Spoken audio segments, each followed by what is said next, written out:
He just wanted a job, something simple, something honest. A chance to prove himself, to build a life he could be proud of. But as soon as he walked into that interview, everything shifted. The handshakes grew colder. The smiles faded.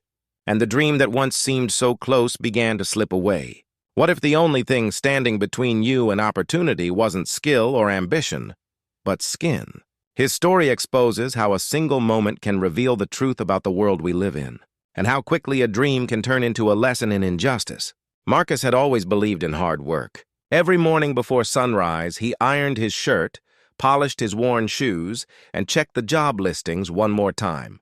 His mother used to say, "Hope is a discipline," and he carried that with him, through every rejection email, every unanswered application. He wasn't looking for anything extraordinary, just stability, a paycheck, dignity. He lived in a modest apartment on the east side of town where the hum of city buses mixed with the chatter of kids walking to school. Marcus would sip coffee on his small balcony, watching the neighborhood awaken, reminding himself that tomorrow could be the day something finally changed. And when that call came, a company downtown offering an interview, it felt like the universe was finally listening. He laid his best shirt on the bed, rehearsed his answers, and smiled for the first time in weeks. But as he stood before those gleaming office doors, tie perfectly knotted, something inside him tightened. He couldn't shake the feeling that the hardest part wasn't over. It hadn't even begun. The lobby looked like opportunity itself, glass walls gleaming, polished floors reflecting morning light. Marcus straightened his tie one last time, palms damp, rehearsing every line of his pitch in his head. But the moment he stepped toward the receptionist, her expression shifted. It wasn't overt, just a flicker of surprise, the kind that says, "You're not what I expected." He introduced himself, voice steady, smile polite. She nodded, but he caught her eyes darting toward the security guard before she picked up the phone. He brushed it off. Nerves, he told himself. Maybe she's just doing her job. Then came the waiting. 10 minutes, 20. People in suits breezed through the doors, greeting the receptionist with warm familiarity. Some were escorted right upstairs. Marcus sat there, each tick of the clock echoing in his chest, his confidence draining into silence. Finally, a man stepped out of the elevator. Tall, suited, expression neutral. "You're Marcus?" he asked. Marcus nodded, standing immediately. The man's handshake was limp, his eyes flicking briefly to Marcus's hands before pulling away. He gestured him down a narrow hallway without small talk. Inside the conference room, the air felt colder. Questions came quickly, faster than they should have. His resume was scrutinized line by line, tone sharp, skeptical. When Marcus tried to explain his experience, the interviewer interrupted. "This is a high-paced environment," he said, leaning back. "We need people who can fit in with the culture." The words were casual, but each syllable felt heavy. Marcus smiled again, trying to keep it together. He described his work ethic, his training, his eagerness. The man nodded once, then glanced toward the two other interviewers who had joined silently. Their expressions were unreadable, a stillness that felt less like listening and more like judgment. When it ended, one of them said, "We'll be in touch." No handshake. No eye contact. Just polite dismissal. Outside, the sunlight felt different, harsh, almost mocking. Marcus sat on a bench across the street, watching others in crisp suits walk in and out of that same building. He thought about his answers, his appearance, his tone. Did I say something wrong? Did I sound unprepared? But then the deeper thought crept in, the one he didn't want to admit. Did they ever really see me? Days passed. No email, no call, just silence. Then, by chance, while scrolling through a job site, he saw the position reposted. Same job, same description, listed again. His stomach turned. That was supposed to be his chance. That was supposed to be the one. He clicked through the company's website and scanning their team page.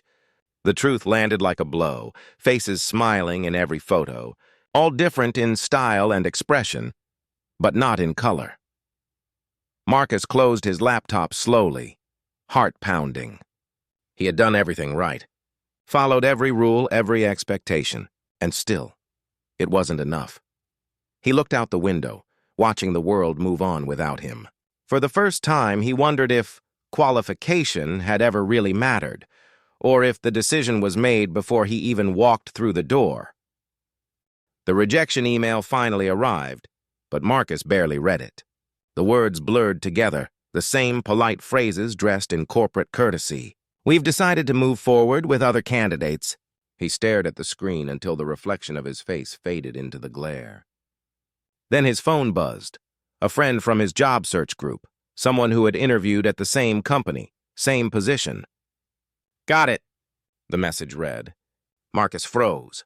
His friend was thrilled and he wanted to be happy for him, but one line in the text pierced deeper than anything else. They said they wanted more diversity this year. More diversity. The words pressed against his chest, cruel and ironic. He had been the diversity. He had walked into that building and seen the uneasy smiles, the glances exchanged, the barrier invisible but solid. Yet when the time came, they'd chosen someone who simply didn't make them uncomfortable. His thoughts spiraled. How many times had it happened before? How many doors had quietly closed the same way, without a sound, without a name attached? The pattern was suddenly undeniable, and the anger that rose inside him wasn't loud or explosive. It was quiet, steady, burning under the surface like a slow fire. That night, Marcus took a bus downtown, past glass towers and bright-lit offices still alive with people who had made it. He walked by the building that had turned him away and stood across the street, watching the elevator lights flicker floor by floor.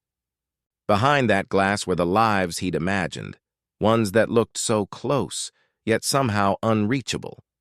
He thought about the receptionist who avoided his eyes, the interviewer who said fit in, the invisible weight he carried into every room. Then, somewhere between anger and exhaustion, a realization settled in. It was never about his qualifications. It was about permission. In a world built on unseen rules, he had been asking for the right to belong. The wind picked up, cold against his face, and in that moment Marcus stopped asking.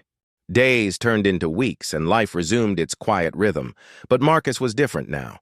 He still searched for jobs, still woke early, still believed in effort, yet something had cracked open that couldn't be closed again. He had seen the truth behind the handshake, the smile, the polite rejection. He had felt the quiet violence of being deemed a risk for simply existing in his own skin. Instead of giving up, he began writing. Small posts online about his experiences, about the exhaustion that comes from always needing to prove humanity first, talent second. Others started sharing their own stories in response. The nurse who watched promotions pass her by, the teacher mistaken for a janitor, the young man told he wasn't a good fit. Each story different. The pattern the same. Marcus realized this wasn't just about him.